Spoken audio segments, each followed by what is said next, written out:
बिस्मिल्लाहिर्रहमानिर्रहीम। Dear students, अस्सलाम वालेकुम। उम्मीद है आप सब खैर आफियत से होंगे। आज हम चैप्टर नंबर 14 इलेक्ट्रोमैग्नेटिज्म में बेसिक्स को गो थ्रू करने के बाद एक और इंतहाई अहम लॉ को स्टडी करेंगे जो कि इलेक्ट्रोमैग्नेटिज्म की बुनियादों में से एक है। हमारे टॉपिक का नाम है जी एम्पेयर्स लॉ। तो इंशाल्लाह आज हम एम्पेयर्स लॉ को स्टडी करेंगे। वैसे तो सिर्फ टॉपिक का नाम एम्पेयर्स लॉ है, बट इसके साथ एक बड़ा अहम लॉन्ग क्वेश्चन जुड़ा हुआ है 22 के मुताबिक। सो इसलिए मैंने उसको एज सेक्शन बी यहाँ पर मेंशन किया है, जिसमें हम सोलिनाइड के अंदर करंट पास करने के बाद जो मैग्नेटिक फील्ड डेवलप होती है वो फाइंड आउट करेंगे। आज के हमारे ऑब्जेक्टिव यही हैं कि हम सबसे पहले एम्पेयर्स लॉ को स्टडी करेंगे। आप देखेंगे कि किताब में तो एम्पेयर्स लॉ की सिर्फ उसने स्टेटमेंट मेंशन किया लास्ट पे, और इसके साथ मैथमेटिकल फॉर्म है, लेकिन मैं इसको थोड़ा सा इलेबोरेट करूंगा बुक से थोड़ा सा हट के, थोड़ा सा बढ़ के, ताकि आपके लिए समझना आसान हो कि ये एम्पेयर्स लॉ आया कहाँ से है। दूसरे नंबर पर हमारा ये मेजर लॉन्ग क्वेश्चन होगा, magnetic field due to a current carrying solenoid. So इसमें हम मैग्नेटिक फील्ड को फाइंड आउट करेंगे, जिसको हम रिप्रेजेंट करते हैं बी के साथ। It is represented by B. ये हम इंशाल्लाह फाइंड आउट करेंगे। फिर न्यूमेरिकल प्रॉब्लम तो शायद हम डिस्कस ना करें, होपफुली कि हम इतना काम कर लें, then I will assign you a numerical problem. Then जी एम्पेयर्स लॉ, इसी पैटर्न को फॉलो करके हम आगे चलेंगे। बस शॉर्ट क्वेश्चन के लिए ये देख लीजिएगा कि राइट हैंड रूल जो है सोलिनाइड के लिए वो स्लाइटली डिफरेंट है। इस लॉ को हम बाय द एंड इंशाल्लाह देखेंगे। ठीक।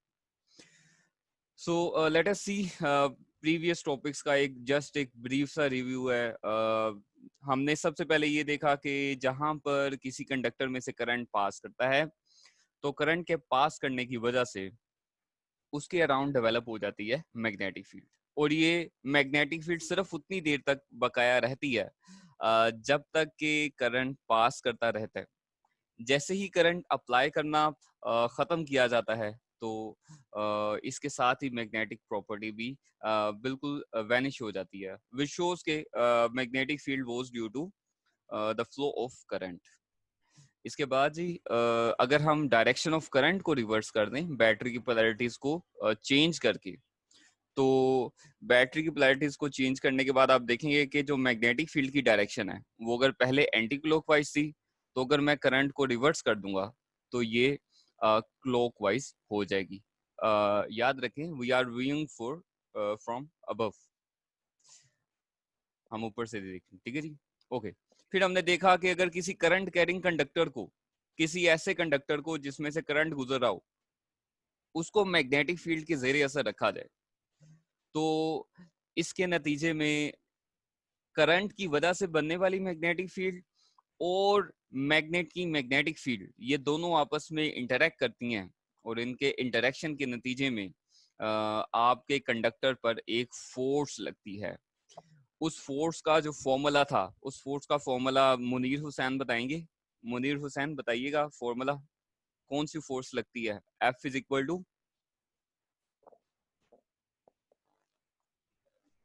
बिल। मैं बताऊं सर? जी जी ILP बताएं। sin of alpha. Thank you, thank you जी, thank you Umar ji. This is I BIL, मैं इसको बिल से याद रखता हूँ, ठीक है। बिल साइन अल्फा, ठीक है। सो आपके घर में बिल आता होगा तो आपको अब्बू बताएंगे कि ये बिल कैसे याद रखना है, ठीक है। सो ये इससे याद रखिएगा, विच मीन्स के जो जो हमारी फोर्स है जो कि करंट कैरिंग कंडक्टर पर लग रही है, एक ऐसे कंडक्टर पर जिसमें से करंट पास कर रहा है, वो इन चारों फैक्टर्स के ऊपर डिपेंड करती है। ये देखने के बाद हमने कल मैग्नेटिक फ्लक्स और फ्लक्स डेंसिटी में डिफरेंस देखा। फ्लक्स के यूनिट्स होते हैं वेबर, और फ्लक्स डेंसिटी के यूनिट्स होते हैं Tesla.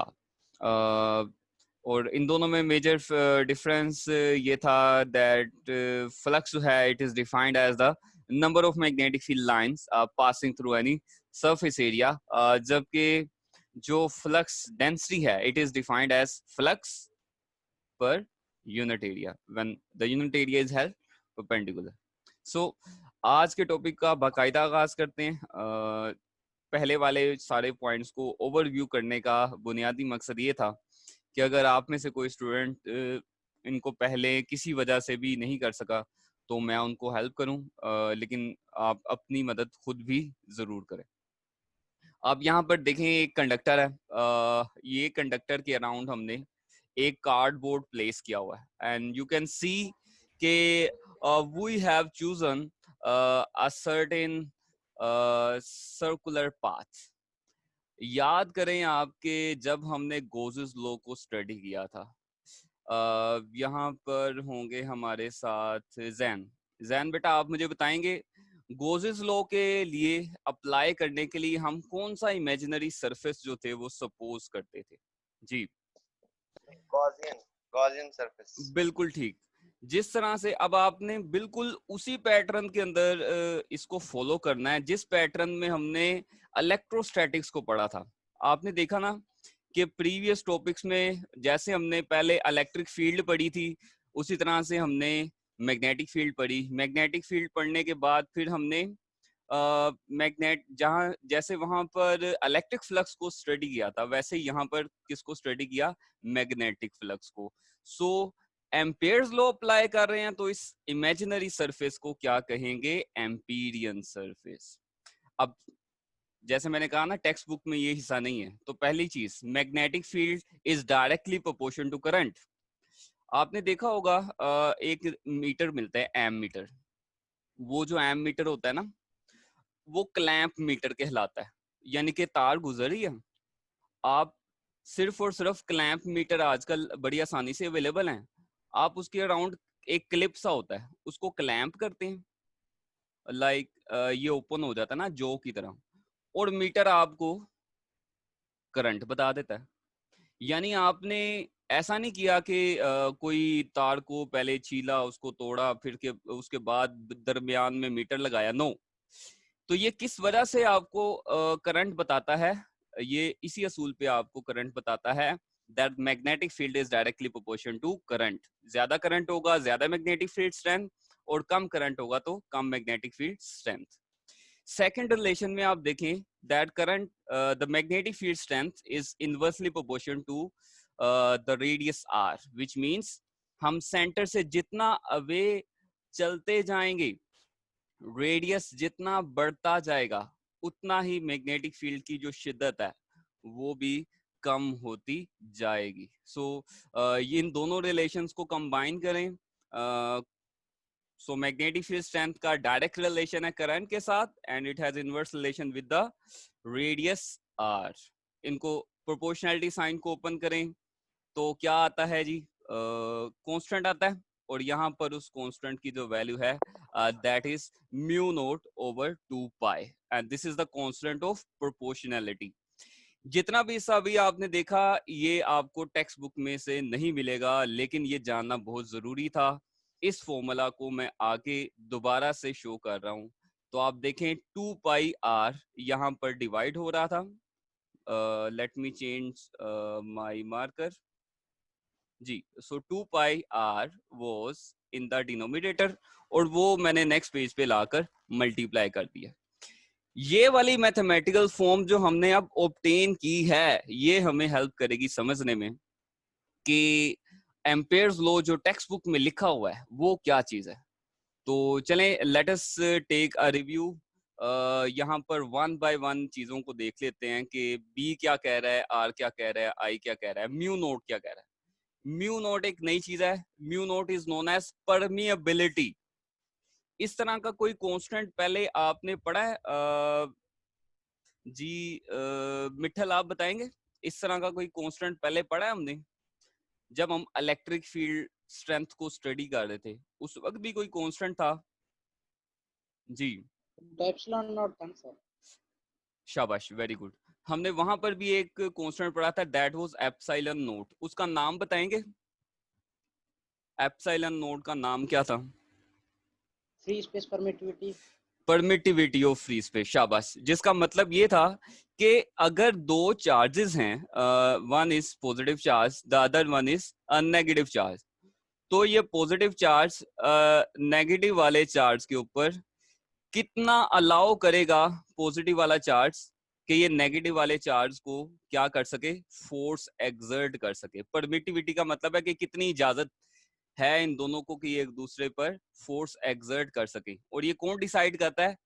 It is decided by the medium. तो लेट्स से कि अगर यहाँ पर मैं मीडियम दरमियान में कोई कुशन रख दे तो फोर्स का असर कम हो जाएगा।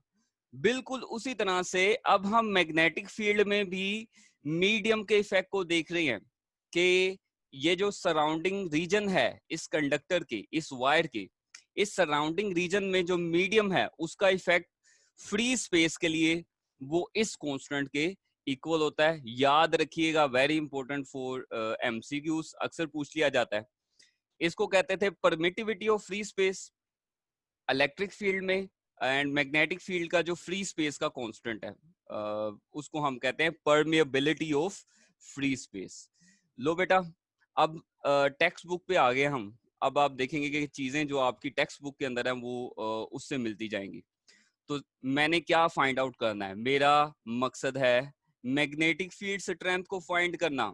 और जैसे अभी जैन ने बताया कि electric field strength find out करते वक्त हमने गोज लॉ अप्लाई किया था और सपोज किया था गोजियन सरफेस।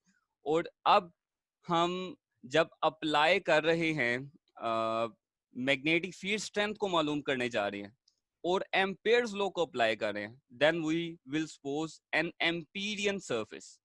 सो ये क्लोज शेप में एक सर्कुलर पाथ है जिसका रेडियस r है। अच्छा बेटा, आप देखें जी, यहाँ पे आप देखें तो एम्पेयर्स लॉ की आपको स्टेटमेंट नजर आ रही होगी। ये मैथमेटिकल स्टेटमेंट है। अच्छा, इस स्टेटमेंट को समझें। मुझे बताएं ये क्या चीज है? ये रिप्रेजेंट कर रही है लेंथ को। It is representing length. वैसे भी आपको पता है 2πr क्या चीज होती है? 2πr is basically the circumference of a circle, और इसकी लेंथ कितनी होती है? 2πr। तो एम्पेयर्स लॉ कहता है कि अगर आप जितनी भी बी डॉट डेल्टा एल वाली टर्म्स हैं, बेटा ये सर्कुलर पाथ है, ये सर्कुलर पाथ है, और मैंने इस मुकम्मल पाथ को कवर करना है। प्रॉब्लम क्या है? प्रॉब्लम ये है क्या लेंथ, क्या डायरेक्शन सेम रहेगी सारे केसेस के अंदर? जी बेटा, क्या लेंथ की जो डायरेक्शन है, अगर मैं आपको यहाँ पर स्केच करके बताऊं, क्या डायरेक्शन सेम रहेगी? नहीं सर, क्योंकि सर्कुलर पाथ है। जी जी, क्या होगा? सर टेंजेंट टू सर्कल होगा सर, डायरेक्शन। बिल्कुल ठीक। We are dealing with vector, और वेक्टर क्वांटिटीज में डायरेक्शन बहुत ज्यादा मैटर करती है। तो हमारे लिए प्रॉब्लम क्या है? प्रॉब्लम ये है कि जब मैं इस पूरे सर्कुलर पाथ के अंदर कैलकुलेशन करना चाहता हूं तो कैलकुलेशन करने में प्रॉब्लम ये है कि हर पॉइंट पर डायरेक्शन चेंज हो रही है। तो मैं सिंगल फॉर्मूला अप्लाई करके, ये वाला सिंगल फॉर्मूला अप्लाई करके फाइंड आउट नहीं कर सकता कि बी कितना है। इस डायरेक्शन को मद्देनजर रखते हुए मैंने क्या किया? मैंने पूरे सर्कुलर पाथ को छोटे छोटे, इतने छोटे पैच में डिवाइड किया कि तकरीबन उस पैच के दरमियान में लेंथ क्या रहे, स्ट्रेट रहे, और स्ट्रेट रहने के साथ उसकी डायरेक्शन क्या रहे? सिंगल डायरेक्शन रहे। So we have divided the whole path into such a small length कि उस लेंथ के दरमियान में तकरीबन जो आपकी डायरेक्शन है वो कांस्टेंट रहती है। तो एम्पेयर लॉ कहता है ये हो गया डेल्टा L1, अगला पाथ डेल्टा L2, उससे अगला पाथ डेल्टा L3। सो आप क्या करेंगे? आप B को मल्टीप्लाई करेंगे इन स्मॉल लेंथ्स के साथ और इन सब को एड अप कर देंगे। सो ये करते करते delta L1 2 3 4 5 6 up to delta LN तक हम इन सब टर्म्स की जो प्रोडक्ट है इसको सम अप करेंगे and that will be equal to mu naught N I. So Ampere's law की स्टेटमेंट देख लेते हैं। टेक्स्ट बुक पे आ गया हूँ, आप लोगों ने यहाँ से काम स्टार्ट करना है। सो इससे प्रीवियस जितना भी हमने पार्ट देखा है, that was just to let you know कि ये सब कुछ कैसे आया, and it will also help us in numerical problems, उनको जब सोल्व करेंगे। तो एम्पेयर्स लॉ कहता है, ये वाला साइन कौन सा है? मेरे साथ एक स्टूडेंट मेरा साथ दे दें जी। अशरफ, अशरफ बेटा आप मेरा साथ देंगे जी? अशरफ बेटा जिंदा है आप? खाना तो नहीं खा रहे? जी सर। जी जी जी। अशरफ बेटा ये वाला कौन सा साइन है? ये ये देखो, हमें स्टेटमेंट अभी याद हो गई है, हमें स्टेटमेंट अभी याद हो गई है, बस आपने इस मैथमेटिकल स्टेप को ट्रांसलेट करना है इनटू इंग्लिश। जी बेटा स्टार्ट। ये कौन सा साइन है? Summation sir. समेशन, शाबाश। इसका मतलब है आप मैथमेटिकली एक इंस्ट्रक्शन दे रहे हैं, जैसे वो कहते हैं ना जिले इलाही, और आगे वो कोई कमांड देते हैं कि भाई हाजिर हो। तो ये कमांड कौन सी है? ये कमांड है जमा कर दिया जाए। किन्हें जमा कर दिया जाए? उन सारी टर्म्स को जो कि किसकी प्रोडक्ट है, बी और डेल्टा एल की। इसका मीनिंग क्या होगा? इसका मीनिंग ये होगा कि हम सबसे पहले B1 डेल्टा L1 और फिर उसको ऐड करेंगे B2 डेल्टा L2, यानी जितने भी सेगमेंट्स में हमने इसको डिवाइड किया है, इन सब के इन सब प्रोडक्ट्स को क्या करना है? सम करना है, up to BN delta LN। जी अशरफ मुकम्मल करें। According to Ampere's law, the sum of all B dot delta L terms is equal to times mu naught times the current। अब एक चीज रह गई है अशरफ, आपको याद होगा हमने जब गोज लॉ अप्लाई किया था, अब मैं इलेक्ट्रिक फील्ड से मुकम्मल देखें, हम उसी पैटर्न में चल रहे हैं। तो याद है आपको स्टेटमेंट वहां पर इलेक्ट्रिक फ्लक्स क्या होता था? 1/ε0 टाइम्स ये Q क्या है? But is Q। आपको याद होगा सिर्फ वही वाला चार्ज काउंट होता है, only that charge is counted जहां पर के जो कि हमारे गॉसियन सरफेस के अंदर मौजूद है। कोई भी ऐसा charge which is outside the Gaussian surface वो हम कंसीडर नहीं करते। तो यहाँ पर बताने का मकसद ये था कि this current is actually the current enclosed, this is the current enclosed। मतलब क्या है इसका? मतलब यह है कि फर्ज करें आपके एम्पीरियन सरफेस के अंदर 2 वायर्स हैं, 3 वायर्स हैं, 4 वायर्स हैं, या जितने भी वायर्स हैं, तो इसके अराउंड हमने क्या सपोज किया है? Empyrean surface.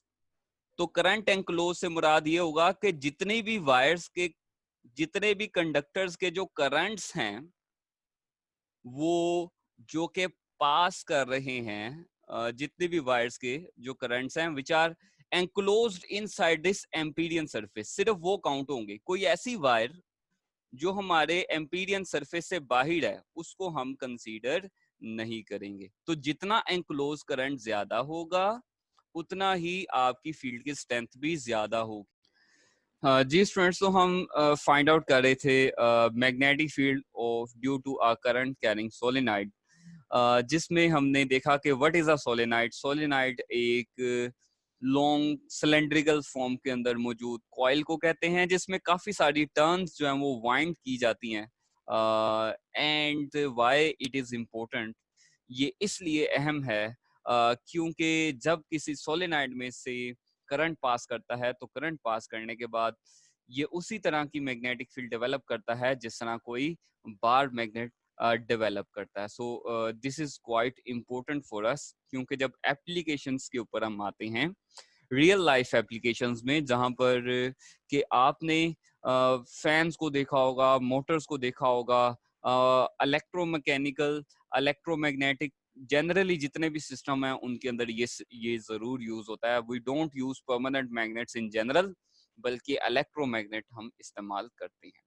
और हमने फिर इस डायग्राम को सिंप्लीफाई करने की कोशिश की एंड बाय सिंप्लीफिकेशन हमने क्या कहा कि फर्ज करें अगर आउटर साइड पर करंट जो है वो बाहर की तरफ है, तो हमने यहाँ से कट अवे व्यू, यहाँ से चले मैं आपको समझाने के लिए कोई तलवार बना देता हूँ, ठीक है। सो हमने इसका क्रॉस सेक्शनल व्यू जो है वो देखा है। और क्रॉस सेक्शनल व्यू कैसे देखा है, ये हमने बेटा ऊपर से इसको बिल्कुल कट कर दिया और कट करने के बाद कट अवे व्यू में ये करंट आउटसाइड को, और अगर आप अपने राइट हैंड को मोड़ें जस्ट लाइक दिस, मैं आई वुड लाइक कि मैं अपनी वीडियो थोड़ी देर के लिए ऑन कर लूं जी। सो राइट हैंड रूल में it will be just like this कि आपकी यहाँ से डॉट बाहर की तरफ करंट आ रहा है और फिर ये घूम के इधर अंदर की तरफ करंट आ रहा है। सो ऊपर डॉट डॉट डॉट लगा दें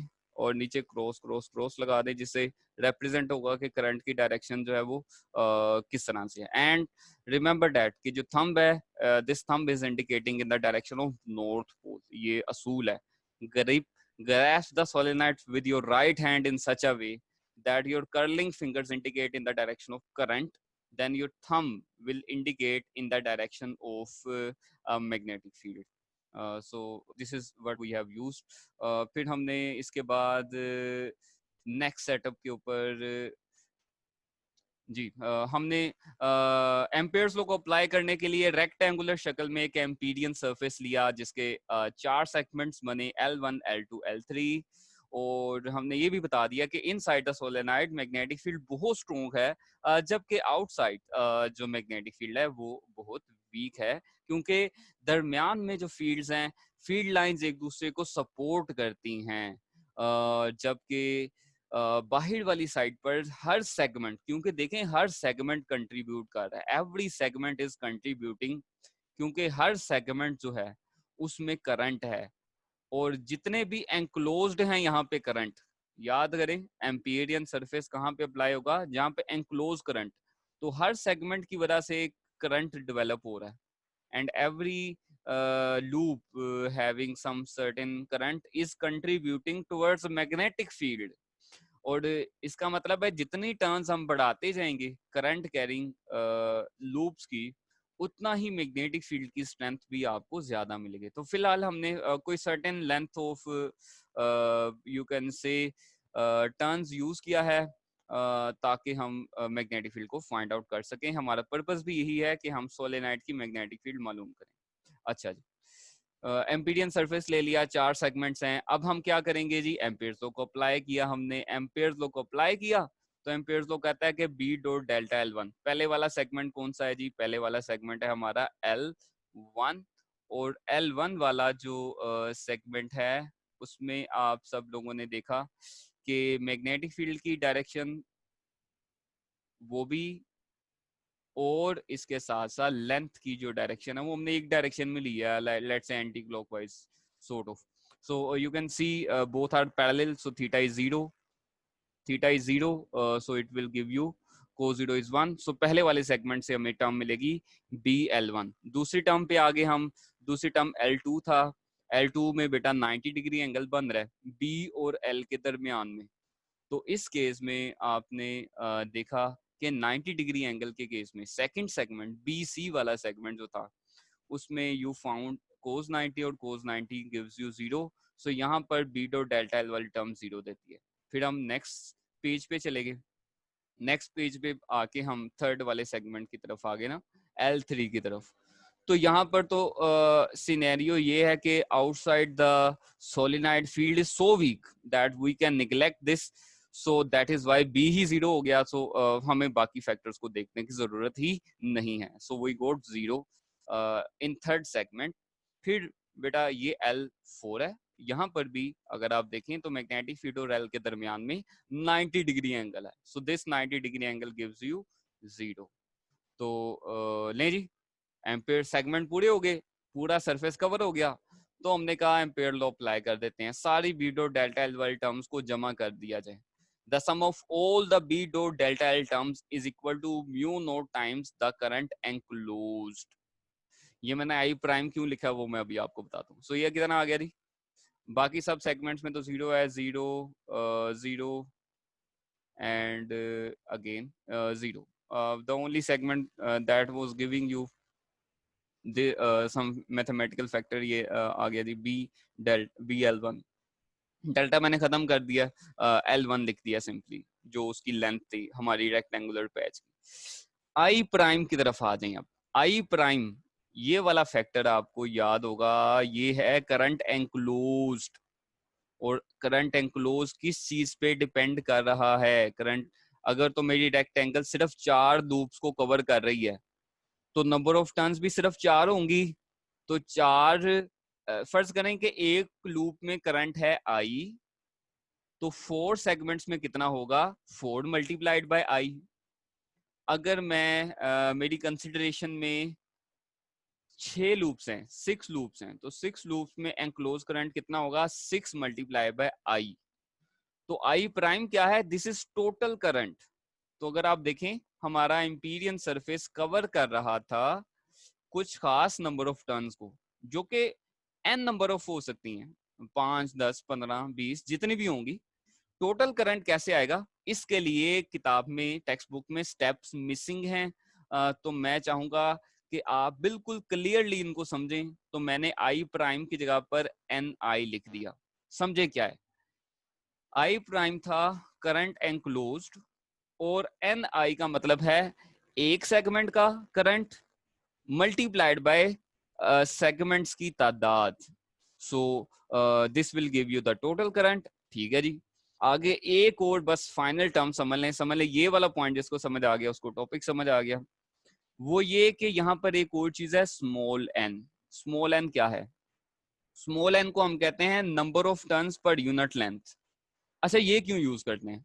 ये इसलिए यूज करते हैं कि अगर आप हमारी प्रीवियस वाली स्लाइड पे आए और देखें यहाँ पे कितनी सारी टर्न्स हैं, देर और प्रैक्टिकली समटाइम्स सोलेनॉइड में हजारों की तादाद में जो है वो टर्न्स होती हैं।